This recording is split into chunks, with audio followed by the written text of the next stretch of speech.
Hey guys, and welcome back to Trekyards podcast. Well, part two, I guess, of our Rogue One look Yes. discussion.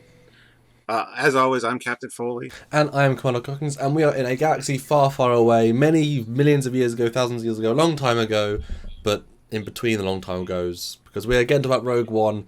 It's part two, as you said, of our spoiler-filled discussion review of the first anthology film.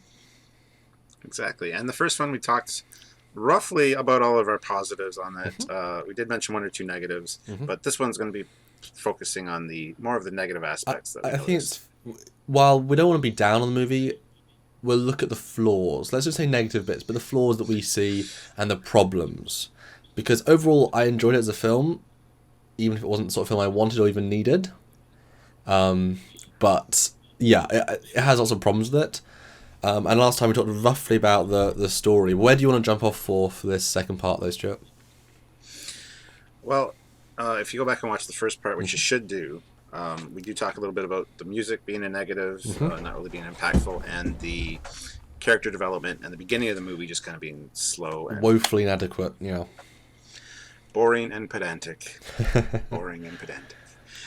So let's just jump in with it with the CGI Tarkin and Leia. Okay, hell of a Uh, thing to start with.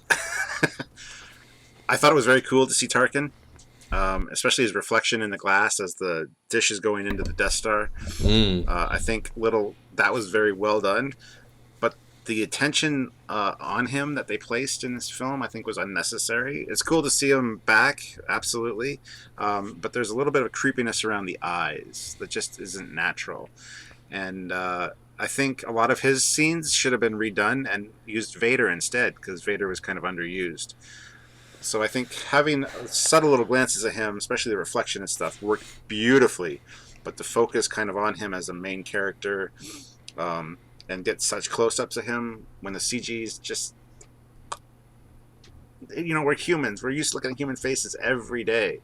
So 86% of the footage that we saw of him was kind of like, it's kind of creepy. Kind of creepy. I don't know. What do you think about Tarkin? See, I've heard that view mirrored. I don't share that actually. I think the way they approached that whole thing, we'll talk about later in a minute, is that they took, and you really could never have done this before. It's amazing that they said, right, this is the time, this is the place, this is what the situation, what would happen. Well, Tarkin would be there. He would be important. He would be all these things. So therefore, let's write Tarkin in. And they say how, and they say, well, we'll just CG him in. And so they didn't highlight him as much as he would have been there doing that. Now, you could have cast a different actor, would have been just as fine, but then you would have had the canonical, obviously, issues. You would have had the, well, why does he look so different literally one day later in the first movie? Yeah. And obviously then you're saying that canon, they can change anybody for anybody, then why don't you recast Leia? She looks totally different. It's like, well, yeah, but it sort of breaks the point of the movies, they have a certain look and feel. Now the CG, obviously I work in CG, so I obviously see the flaws, but at the same time it was so incredibly well done. But you go in knowing well, as soon as you see him, you say it's CG. It's not going to look perfect, but once you accept that, I was totally absorbed in his performance. Performance of a dead man was astounding. He had more character development in this movie than he had in the first movie, and that's incredible. Great voice impersonation, amazing CG, and I love the fact that they just shot. He obviously shot the actor, which then digitally modified. They shot it as they wanted to. They didn't lock off the camera. They didn't say, right, he's going to walk in here, we're going to change his face. They just shot the scene, that they worked with what they had, and it felt like he felt integrated because he was just shot like a real actor. And that's why it worked so well for me, because it wasn't highlighted. It wasn't like, this is the CG man. It was like, oh, this is Tarkin. And I loved that. I thought it was really, really well done. Well, leaving the first time, having seen it, I thought it was very creepy. Second time, But Tarkin's creepy anyway. I know, but it's just there's something unnatural about it. It's going to be there. Second time, it was a little bit better, especially with Leia. Let's talk about Leia for a second. At the end of the film, when you first saw her face, you're like, "Oh my god, that's amazing," and then like a second and a half later, you're like, "Nah, that's creepy again." See, Why? I didn't get... But But second time watching it, it's a lot better the second time. Her total on screen time, I think, suits the CG character for the technology level we're at, Yeah. and it wasn't as creepy the second time around. So I didn't really have much of a problem with Leia. It was just kind of a punch to the gut, as you know, like Carrie Fisher just passed away. So Yes. yeah, I'm hoping. I know that her stuff for episode 8 has already all been filmed, which is excellent. Thank and goodness she's there'll be supposed to a be. fanfare Yeah. to the And she's supposed to be in episode 9. I don't know if they're going to rewrite it so that there's less of her on screen, or if they're going to use the CG, which they can obviously do now, to fill in that role. I just speak about her death for a second. It's obviously a tragic loss, especially at her age, with so much left to do. But she sort of has an obligation to that character that we've waited so many years to see those three actors come back. And the fact that we never got to see Luke and Leia together means that if we never got to see that, now we know that this can be done. Her death should not stop these characters being given what they deserve. So hopefully episode 8 will do that. But if the character is needed for episode 9, which it should be, and needs to be in some important scenes, they should, put the effort in to give that legacy, that last bit of, oomph. Don't write her out, don't whatever. She's important, and don't just say, oh, and Leia. I mean, the fact that she wasn't a kick-ass Jedi was annoying enough. Don't say, oh, and then Leia died, or oh, and then Leia. No, give her the scenes you were going to give her. You've proven you can do it. But on the CG Leia, I did not expect her to appear. I thought when we saw the back of her, I thought, oh, it'll just be the back of her head, and then its turn is like, huh. Yeah, that was a nice treat. That's worth that. That cost them $80,000. And it's like, wow, what an ending to a film that just got better in the third act. Again, what should happen? They said we're going to make it happen, and it's like, looked so good, so very very good, and I was thoroughly impressed by that, and it was just lovely. I didn't even get, because it was the last literally 1 second of the movie. It just says hope, and then the movie ends. I turn to my girlfriend Marie and say, "Oh, hope as a new hope. Oh, I get it." They say the word hope quite a bit in this movie. Okay.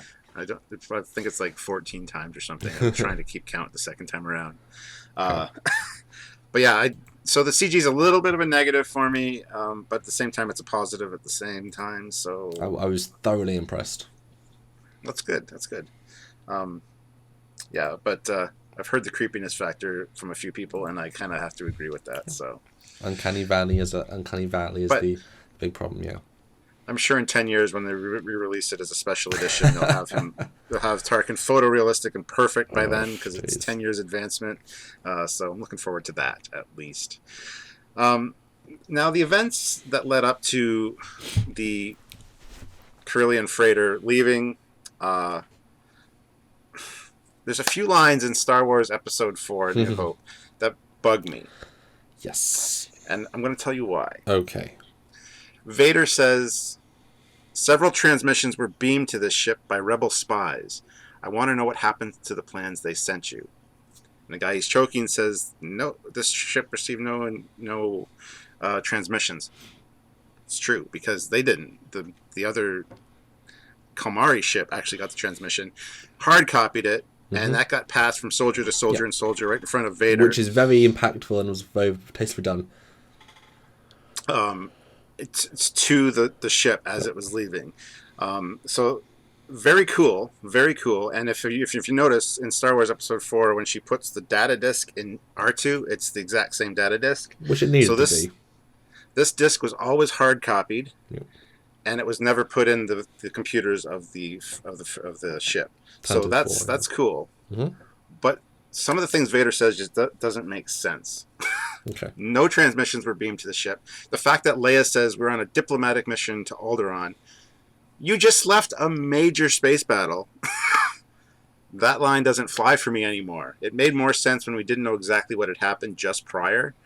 Because apparently Episode 4 starts like 14 minutes or so after the end of Rogue One. One hyperspace away. Yeah. Which, at the end, when Vader saw the ship leaving, he should have done the Force thing. I thought that. Yeah. The ship should have paused for a second and maybe moved back just a little and then went to hyperspace. Because he could stop a ship. People done it before. It's not a difficult thing. As we know, size matters not. How great would that be? As you Exactly. said, just that last, literally reaching out. He grabs it for a second as I say hyperspace is out because he can't defy the massive space bending effect. Yeah. So just those few little things really kind of bug me, but Vader knows what just happened. So for him to say that several transmissions were beamed to that ship by rebel spies bugs me a little bit, but it's a very nitpicky thing, and I don't know if that was done because of the way they refilmed and rewrote some scenes. Hmm. I don't know if that was Hmm. Right. maybe better the first time around. I don't know. Yeah. They Um, didn't finish. They didn't clean up that loose end in the second yeah, version. Yeah. I'm so glad you picked up on this because it is one of my big problems. Um, I love that there's this big capital ship. I love that the Tantive 5 is in this ship, and you see it launch, it goes away.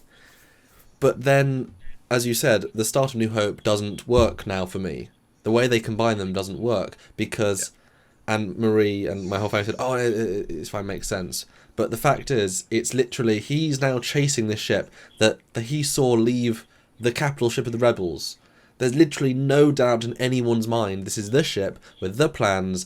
They're the people. They can't do it by mistake. They're not accidentally whatever. This is literally the thing. And so he goes on, any interrogation is worthless. And the fact that Leia said, oh, it's obvious, oh, we weren't that, we're not spies, like, but you were in the capital ship of the, like, I've watched reviews said that she's much more stoic to act, but it's like, no real person would even bother trying to deny when there's literally nothing I mean, I know one of my friends said to me, oh, well, maybe the crew didn't know what was happening. It's like, you really think this isn't a rebel crew? And it's also what's his name? It's also it's the old Iranian transport. It's actually one of Bale's ships. So and he's one of the biggest people in the rebellion. So there's no grey area here. So the fact that she's denying it the yeah. whole time and the way he's doing it, they don't link. He had to not know the ship, which ship it was, but he did, and he saw it. It's Tantive 4. Like, it's right, literally was right there. Yeah. But again, it And was two movies that were made 40 years apart, so that's like a limitation. It was a great scene, but it really makes that first part of just all the dialogue sort of be way more sketchy, way more sketchy in New Hope. exactly. Plus, it sounded better when we had years of, this ship intercepted several transmissions from rebel spies. Yeah, because my assumption it was somewhere in space. It just off doing nothing, got sent the things. She was the only rebel really, but it was a civilian ship. Then it Yeah. gets found like small fish in big pond, not Yeah. the main ship with one of the head of your rebellion's daughter on that left with the plans. It's pretty Which much brings the up, major ships, like the second most major ship in that entire fleet. Mon Mothma's not in that fleet. She might literally have been the political leader of that fleet. a few timing issues for me. Okay. Bail Organa says, I've got to send so and so to bring in the Jedi that Yeah. helped me in the Clone Wars. Which was great. You know, Love that scene. it's his daughter. He's on his way to Alderaan, so we know that he was on Alderaan when it got destroyed. This all happened in like a day. Yeah. Okay, so he left. Mm-hmm. He got her on this ship somehow. He got to Alderaan. The weirdest thing is they threw in R2D2 and C3PO at the Rebel base as the X-wings were leaving. Yes. Them getting on the Tantive 5, the timings just don't really work for me. Well, there's a good couple of hours, and if they're Bale's, I mean, think about it. If because they left as Bale was saying, we're gonna send Leia. So they're on the base. Then Leia says, "Right, everyone back to the Tantive 4." So The was droids. Leia on at the base though? Because I Oh, didn't get that impression. she's got to be. She's got to be. I got the impression that she was on Alderaan because he was going to Alderaan. He was on his way to Alderaan. He was going to send her to get Obi-Wan. I don't know. No, she must have been on the base because the flagship must have been roughly there, and she can't have been. I know hyperspace doesn't take very long in that universe, not relatively speaking, but still. Yeah. It's just a few things that just, if you try to work out the timeline, it's just I'd like to see what, I don't know. Well, how that everything was transpired. fine for me personally. But yes, now I want to go back to the actual story for a second. Dare I, Stuart? Okay. Dare I? Um, I I said in the last part I didn't really like the first act, and a big part was 'cause it was so unfocused, so Yeah. unfocused. They introduce you to the main character and her dad, and ironically, I just seen Doctor Strange, so I saw him as the baddie, which means I saw this very sort of negative character, and he sort of is quite bland acting, not in a bad way, but I just saw him as this one specific character to see. Jin also his dad's like, can't really not anyway. And this intro, which is sort of meant to be dark, but it comes across as kind of strange. They didn't get the exact emotional connection right.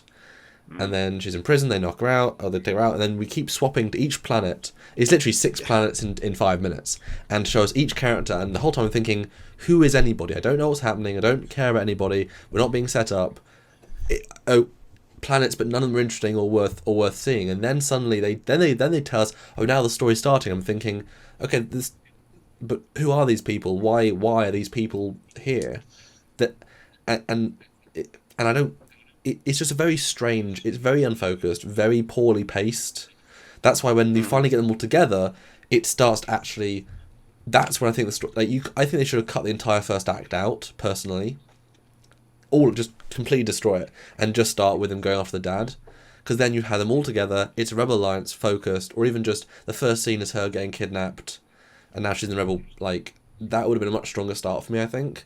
And then you could have more time in the middle, a better heist, because the heist could have been the biggest, best part of this. You know, as someone said, an Ocean's 11 style heist with humor, with fun. You know, how do you get aboard the well, how do you break through a planet wide force field with a fleet of stronger than any of your ships, with potentially millions of stormtroopers, you know, all in all the different ships, to a planet which has a base which has which is the data core reserve for all the ships and stations, including their super secret super weapon. That would be an awesome plan, heist movie. And instead, your first act is terrible. You have a second act which is sort of dull, and then now we're there already, just a big battle. And because there's so much happening, it's cool. It's just really badly paced and really badly weaved together. I don't know what you think Yeah. about all that. I sort of threw a lot at you there. I Uh, apologise, but what do you think about all that? no, I totally agree. I think it would have been better if we had started off with them as a team. Yeah, And exposition's a wonderful thing. You can explain what happened in flashbacks or whatever, yeah, but already have that core team that knows each other or is getting to know each other, and you get a yeah, little bit more interaction, a little bit more character development, and use exposition to explain what happened. Um, it's funny you mentioned the beginning part. One of the things I found really interesting, which is a minor thing, why did she have a stormtrooper doll?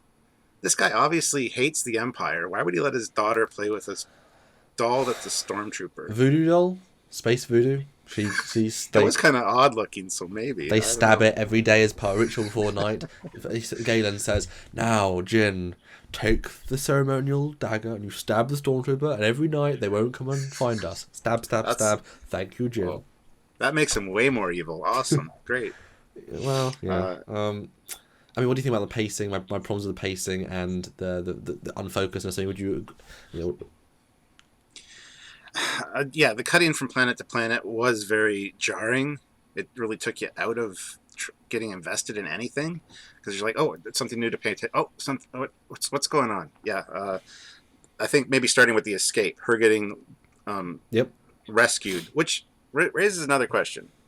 If it's you're a really prisoner, yes, somebody stops your transport, yes, asks you if you want to be rescued. yes, Why would you kick the shit out of them with shovels? because she's not a good character. It's just an awful idea. These people are here to rescue you, clearly, or Or at least anybody. rescue. Well, Yeah, she doesn't want to be part of a rebellion, and will therefore actively not engage in any rebel activities, even if it means not spending the rest of her life in prison, because that makes sense. That's what people would do.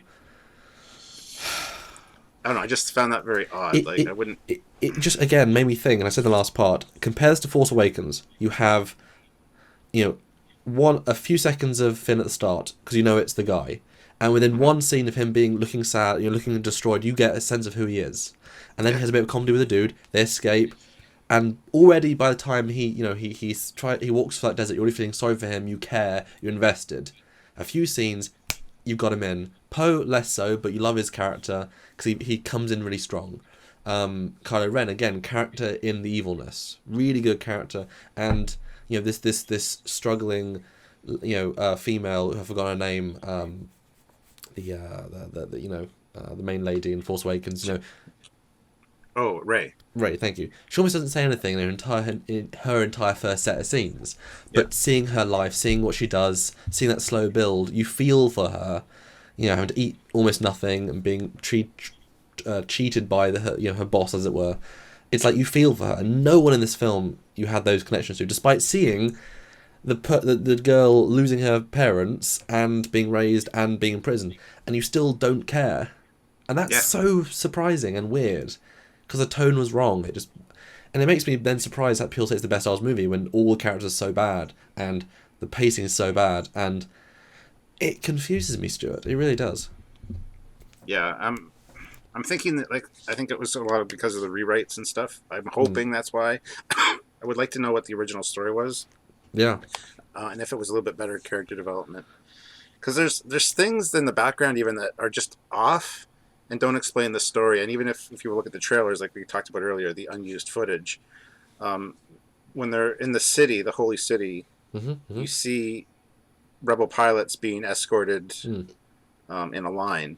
And if you notice that main battle that they have in the movie, there's a crashed X-Wing behind them, still smoldering in the street. Yes, there was, wasn't there? Huh. And the second time around, I was looking for a reason that might have been. Did the rebels just attack? Obviously, because there was in the trailer there was rebel troops being walked in. There's an crashed X-Wing that's still smoldering. So it's all disjointed, and the story doesn't flow well at all. It's like I picked up on these little things that something's missing. There's a part of this story that I think might have made it better, and it really bugs me.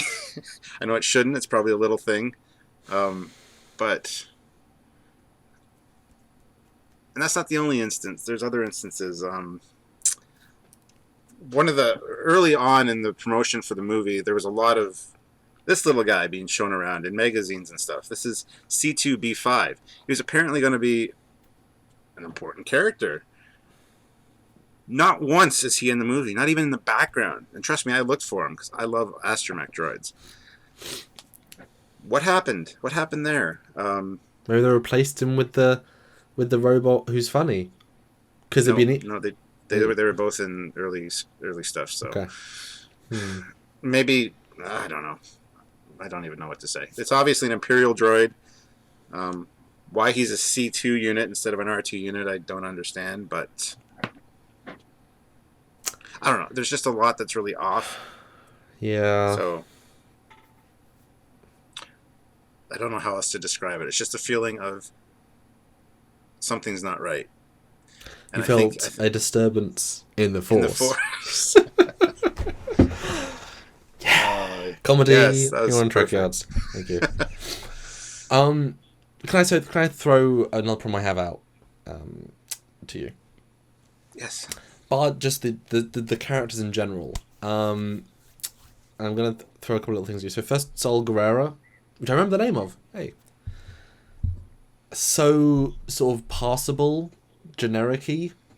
I mean, could have been this great father figure. She didn't have a father for most of her age, most of her life. Could have been this amazing sort of father figure. You didn't really get any real sense of them together. You got a couple of scenes with him. I felt like it wasn't like he was obviously up as an important character, but I felt he was so unimportant in the grand scheme. There was only the combination of all characters meeting up. That was the only reason he was there, was to be a place, was to be a name that everyone knew. And the fact that he's hanging out on a planet and is being a rebel to one planet, it's like, do you realize how big the Empire is? Do you realize how ineffective you're being? You can only be a useful empire, a rebellion, if you have starships to attack multiple other planets. A ground-based rebellion would be worthless, even if you're... And he doesn't know about the Death Star to destroy the Kyber crystal facility. He doesn't know. He's just set up on this planet like 10 miles away in a building. They can even see where he's hiding out. You know what I mean? Why aren't they scanning every other... but he wasn't a great character. The fact that he's been Rebels is great. They can give him some development, but he was not done right. And give him all this armor, he's half dead. so what? I love the parallel between him and Darth Vader. That's fine, but to introduce a new character with all this backstory, yet you don't tell us any of it. It plays no part.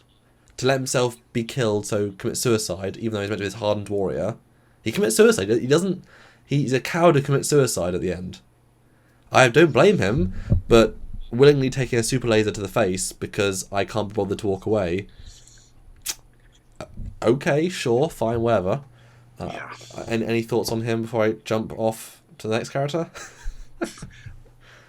Oddly enough, his decision to not trust the Imperial defector, I get that. Okay, Sure. this is the Yeah, bad yeah, guy, the pilot. You don't want to trust him, yeah. but to scatter his brain with a tentacle monster and perhaps make him go insane to verify his information. What would make any other Imperial officers in the future want to defect and give you important information if you? But people wouldn't know that he did that though, because obviously no one. I mean, who would tell anybody that? Oh yeah, we talked to that defector. And besides, surely the message itself, which he's been given, has the dude. That surely the forgery bit is if Galen is good or bad. The message itself is not fake. It's just is he good or bad. So, can you fake hologram signals? I mean, if you can, then check that. Don't worry about the messenger. Worry about the message itself. He says it's genuine. Okay, check out the message.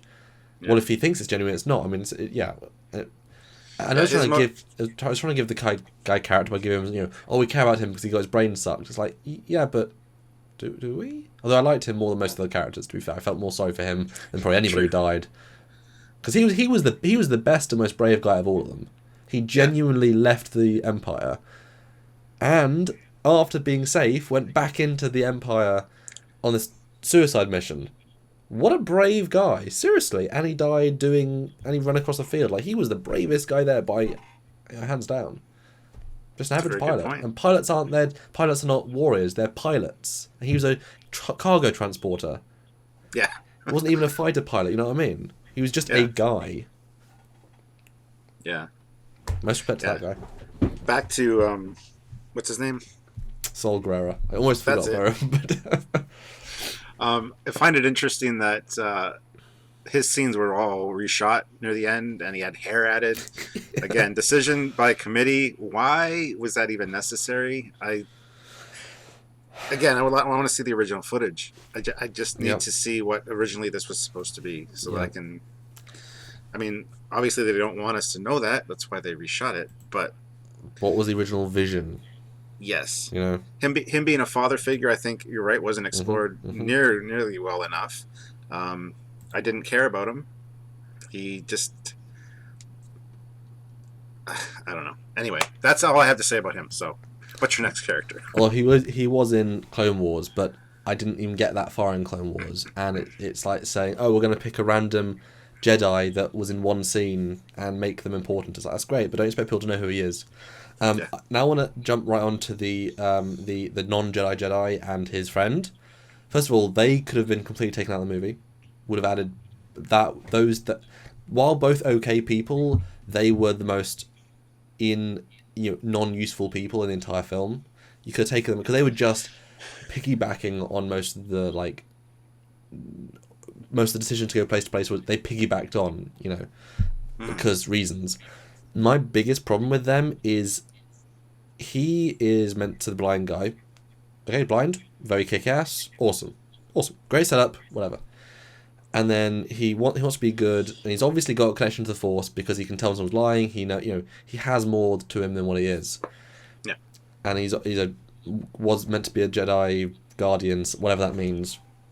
Now, right at the end, he holds his staff in a certain way. And my expectation at the moment was he's going to pull out a lightsaber, it's going to turn on, he's going to do his final stand and then die, like every other Jedi did. And that would have been amazing. It would have been, he's been a Jedi in hiding, had to hide himself, everything he said about the Force was real, he wasn't just a guy. And he would, then, because you've seen Jedi be killed by, numbers do win, against Jedi. And then it makes it way more powerful, but he just doesn't. He just walks through a field of fire because the Force is with him. That's not how the Force works, per se. And then stands still, looks for a thing, still does not get hit despite everyone wanting to kill him, and against troopers who are better shots. That was the whole point of them, and then just dies. And it's like, well, what was he then? Was he a force-sensitive person? Was he using the force? I mean, commit or don't. There was the why give us a shot where he's going to pull out a lightsaber without giving him a lightsaber? I know the lightsaber was meant to be just for Vader, but how much better would it have been if he was a Jedi and he suppressed it for 20 years? How much more cool would that have been? And wouldn't have changed much either.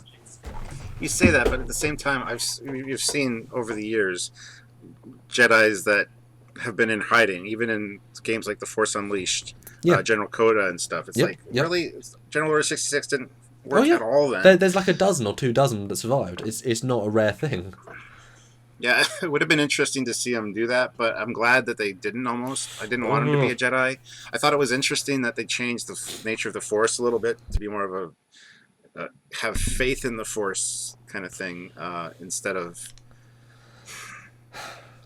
I don't know, just it's hard for me to explain what I mean, but I like the fact that he was just Force sensitive. I'm sure he was Force sensitive. Being blind, he was attuned. And he had to use his other senses, and I think the Force probably helped with that because he could kind of tap into that and get a sense of what's around him.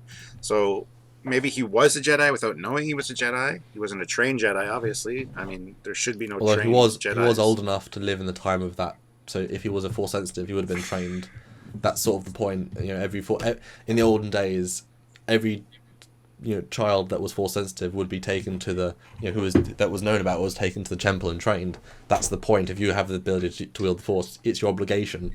But maybe because he was blind, it disqualified him, or nobody caught the fact that he was Force sensitive. But there are other races though that can't see, and they become Jedi. Okay. I don't think they would limit. I just think to have him walk through it, to have him use the Force as luck, but not really give us a reason why he can use it. If he's Force sensitive, that's fine. But then, is he using the Force to not get hit? Is he just lucky? Is the Force making his destiny to not die? In which case, then they're all going to win. I know they're all going to win anyway, but if the Force is controlling events, then that's even more. Then is the Force destiny? I thought the Force was an energy field that you could tap into, in which case he's using the Force to not get hit. But then, that's not how they played it. You know what I mean? They were doing that line and didn't explain it. And just need that one little step over. I thought, but to have that exact moment where they pull out a lightsaber and just didn't, it was like you just ruined that character for me because he could have been so, wow, really, shit, ooh, and then died.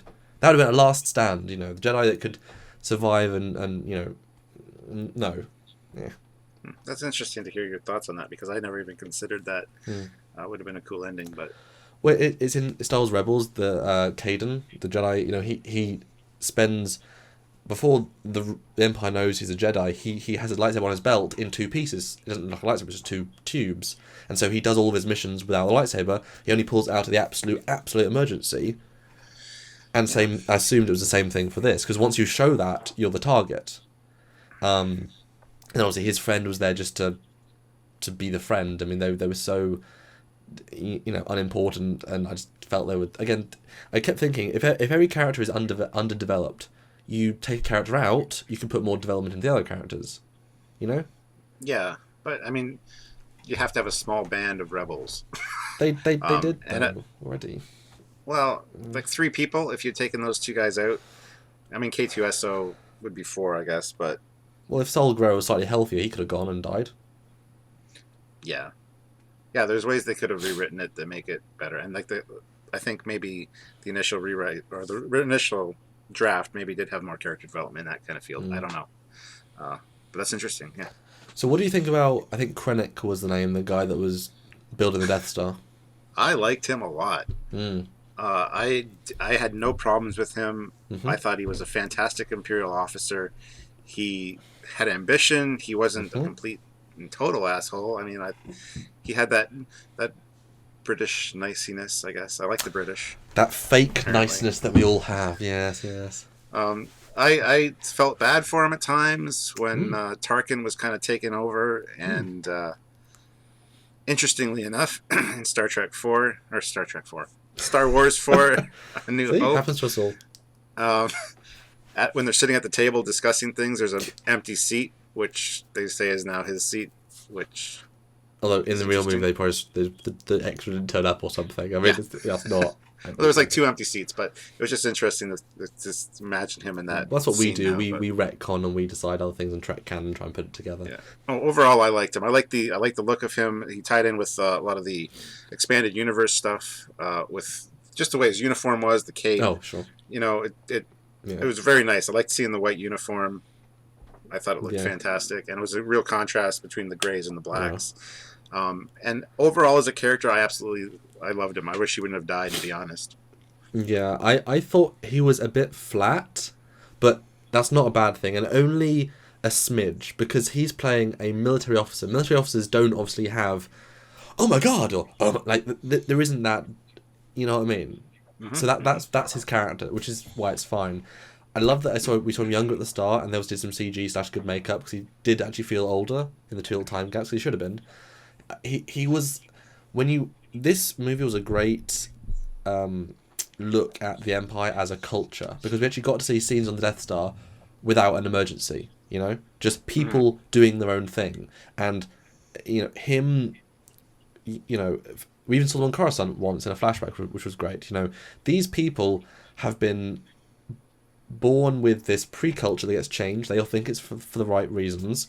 They get drafted in or they join. They do these things that to some are horrible but also peaceful in some contexts, and obviously drinking the Kool-Aid, as it were. But you would only get to that position if you were a certain sort of person.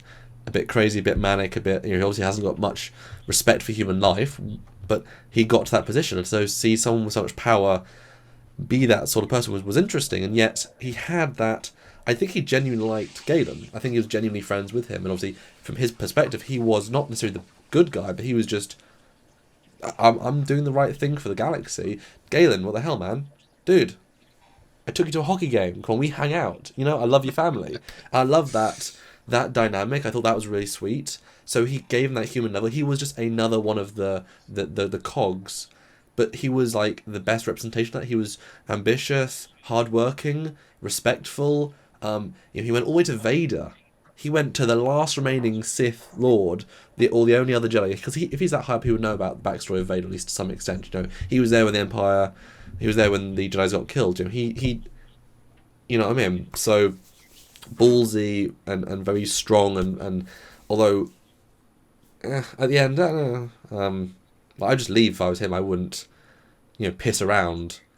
Wouldn't you rather go up to the orbit, say, they've got the plans, nuke the planet? Why would you go after it yourself when you've got literally a doomsday weapon in orbit / a Star Destroyer which can also obliterate that facility? You know what I mean? Yeah. Think big picture. You're building a weapon that's as big as a very, very small moon. Think big picture and don't be as, if you single handedly could give the order to save the Death Star, I think they're still going to give you command of the Death Star. You know what I mean? Yeah. It was ironic that he saw the Death Star coming into That was orbit and like great. just Yeah. ready to nuke him. His own weapon, and he gets no credit for it. In Star Trek, Star Trek. I did it again. Star Wars 4 or Star Wars: A New Hope. Yes. No mention of him. He's Tarkin's taking control. It's poetic, I guess, Yes. in Yeah. its simplicity, but Shakespearean almost. It's like I if don't you know. give them the keys to the big cannon, what happens to the cannon? You. Well, you build it for them. They can do it. Whoops. Yeah. But yeah, so yeah, I liked him too. Like I said, I liked the pilot. I thought he was good. I liked the dad just fine. He was a bit too Yeah. stilted for me. He could have It was either cool been. that it was cool that that's why there was a weakness in the Death Star, because it was a planned weakness. And we talked about that in our fleet yards, and Yeah. obviously people have had issues with that for 30, 40 years. So to give that a Yeah. reason, it's like, yeah, sweet. And if that was it. Answered that question neatly. And it is such a small weakness. I mean, come on, it's such a tiddly little thing with a station that big. I mean, you'd think more about the big gun. Are there any problems with the big gun? No, good. Ignore the bit 2 miles that way. There's a little hole. Just don't. Yeah. Yeah, and I love the little skit that's online now of the Death Star engineer speaks out. It's been on for a while, Yeah, but you finally saw it's it an then. exhaust port. You know what exhaust ports Good, do? good. And the fact it's shielded. And somebody with magical powers would have to make the torpedoes go 90-degree angle Uh, Glad you finally it's just saw it. amusing. Okay, so that's basically it, I think. I mean, what did you think of the sort of, I guess the okay, what do you think of how the story took place? Like the story itself of, they need this daughter to talk to Sol Guerrera, to find the father, to kill him, but to find the weakness. They go heist the weakness. They transmit it, last ditch attempt. They all die. What do you think about that as actually as the story they chose for Rogue One? It's interesting and it ties a bunch of things together, but at the same time, I liked the not knowing what happened. You know, to just hear several transmissions were beamed by a small group of rebels who, Yeah. you know, I don't know. I. It's almost like this is the story we wanted but didn't want because now it's fixed. Yes. I like the not knowing and my imagination as a kid as to what this how the spies got the information and was you let your mind run wild and now it's set in stone that this is the events of the which is neat I guess. I'm kind of torn on that to be honest. Yeah. I think when it comes out on Blu-ray and we have a couple of years behind it, we'll be able to make those decisions better. Yeah, yeah, Yeah. Yeah, I think it was okay. It could have shaved a lot of the stuff off. I think it would have been much better as a heist movie and not a movie with them going into a base. well Yeah, it's a World War II movie. It's a yeah, war movie. and it was very well shot, and it was well shot. Was it very well shot? But it was well shot. I did really like though the fact there's a shield on the planet, and they had to get the base to transmit it off. I thought that was really clever. They couldn't get off, and the fact that they were very much outnumbered. You felt that, like you felt the desperation at the end, which I loved. That's why I said the end is the best part. You felt the situation, and then obviously the Tantive 4 leaves, and all that was really good, and how they got the shield down. All these, really really nicely done. The end bit as a well choreographed piece, but as a story, I don't like it that much. I think they should have already been rebels. Your first scene, you're introducing, a bar fight, just like Firefly, the first episode. You introduce a bar fight, and it's two of the main characters and they're friends, and they're rebel, they're rebelling, Well, and then they get picked up by Mon Mothma, and she says, "We got this mission. You need to go heist these schematics, but first you need to go find your father because we now know where he is." Then you go find him, but he gets killed. yeah. Same middle bit. Then, but we still got the plans, and we know where now we know where the schematics are. Oh no, let's plan a heist. All the characters know each other, they're friends. Use the Force guy, he's not a Jedi, but he's their Force sensitive of the group. You've got the heavy gun and the Force sensitive, the pilot, all these different people. You go heist, everyone's really important, very similar to what they did, just more. Yeah, And then it ends. that ties in with what you said earlier. It would have been better if the team was already established and they rescued her because they needed her That's information good. on her father. Like Star Trek Renegades almost. There you go. Yeah, Alexa uh, and the team. I think that would have added a lot to the story and would have Yeah. had that camaraderie from the beginning. You would have cared a little bit more about everybody, Start and you wouldn't. and as a great action beat to open, a heist before the heist. Getting her out of prison. Yeah, That'd be a great intro action beat. And then maybe she having dreams about her father. So you see the flashbacks. You don't need a whole 7-minute scene that doesn't really work. Like it falls a little bit flat. yeah, yeah, yeah. I think there was better ways to go about telling this story, but Yeah. Okay. I think that's the bottom line. I feel like I want to do a fan edit now, based on that, and see if I can improve it. I'm down. I'll watch it. It'll be shorter, but I can add some more CG to it. I can do some more. Have that X-wing. Because you want it. Just a random X-wing just flies in, just crashes for no reason. There's the Stuart camp. There it is. Anyway, Stuart, is that it for our Rogue One review? I think that's it. I think that's Okay. it. I think we've said everything we wanted to say. So And I do want to disclaim, I did enjoy watching the movie, I did too. and I liked that it was made. It wasn't what I wanted. It wasn't what I needed. I liked that it was. I liked it in terms of I liked watching it. I need to watch it again, but there were missteps. But it was cool to see, and it's a Star Wars movie. And you said it was in your top 3. I'm kind of like torn behind how you'd review them, because it's a better made movie than say Episode 1 because it's more dynamic and better shot, more real shot. But Episode 1 is better. There's a whole lot of it's a sliding scale. I think it's all got to be enjoyment. and how much you enjoy it. And I'd rather watch this than Phantom Menace, I think. Oh, absolutely. Yeah. But like For I like me, Obi-Wan. I like Obi-Wan. I like yeah. For me, being an older fan, I really appreciated seeing all the X-wings and stuff again, and like days before the Death Star incident was really cool as a tie-in. So, okay. Anyway, guys, I think that's it for this podcast. Thank you for tuning in. I know this wasn't Star Trek related, and we apologize. It's more of a Fleet Yards thing. Yes. But that's what we do now. It is. We still do Trekyards. Don't get us wrong. We're still the Star Trek guys, obviously. But anyway, tune in again next week for a new podcast about something. And don't forget all of our regular episodes. Remember, if you like this video, click like, subscribe. Don't forget the bell notification because you want to see what we do every week, hopefully. And yeah. And if you want to support the show to help us keep making stuff all the time, really, there's always something new to watch on the channel. Either go to trekyards.com, our website, and click that donate button and give us what you can. $5, $10, $15, $20 all helps towards the running costs of the show. Or if you want to be amazing and support the show on like a regular service, like a Netflix or an Amazon, you can do a monthly donation service called Patreon, where you give an amount per month, maybe a cup of coffee a month, $5. Just why not throw out Trekyards, and if 10 people do it, we make enough to, keep going even longer. So consider that, help us out, and we'll love you forever. But we already do, but even more. You're the fans of Trekyards, of course we love you. So until next time, guys, from C2B5, who we never saw, sadly, and me, Captain Foley, and me, Commander Coggins. We'll see you guys next time. Bye, guys. Bye, guys.